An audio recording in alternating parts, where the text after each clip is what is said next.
way fara badan yihiin astaamaha lagu garto gabadhu inay ku jeceshahay, hase yeeshee kuwooda ugu muhiimsan gabadha waxaa ka mid ah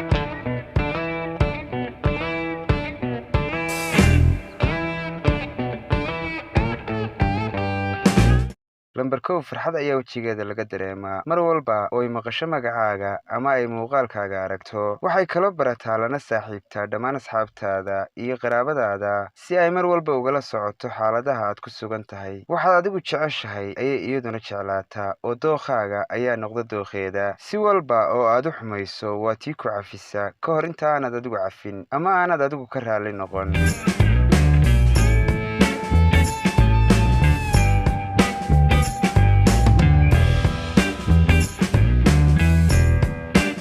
lambar 2 waxaad ku arkaysaa hinaase lexejeclo ay ka muuqato oo ay adiga kugu ilaashanayso, maxaa yeelay waxay rabtaa iyada oo keliya inay ku yeelato, mana doonayso qof kale oo dhiggeeda inuu kula qaybsado. nafsadeeda iyo mustaqbalkeeda oo dhan ayay gacanta kaa saartaa oo ay kugu aamintaa adiga. ma aqbasho cid walba oo aan adiga ka ahayn oo iyada jacayl ula timaada. daqiiqad haddii ay ku weydo waxa ay ula dhigan tahay iyadoo sannado badan ku weyday.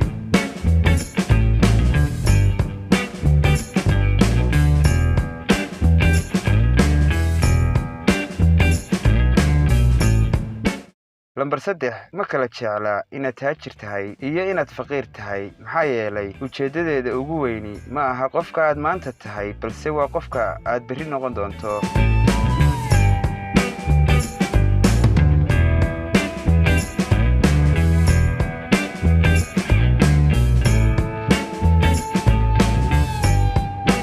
lambar 4 way kaa xanaaqdaa balse kaama maqnaato. mar kastoo aad isqabataan misena aad ka heshiisaan waxa ku sii kordha jacaylka ay adiga kuu qabto. waxay ku bartaa dhammaan asxaabteeda iyo qaraabadeeda, maxaa yeelay waxaad tahay ruuxa keliya ee ay ugu faanto asaageeda. haddaba adiguma haysataa gabadhan oo kale?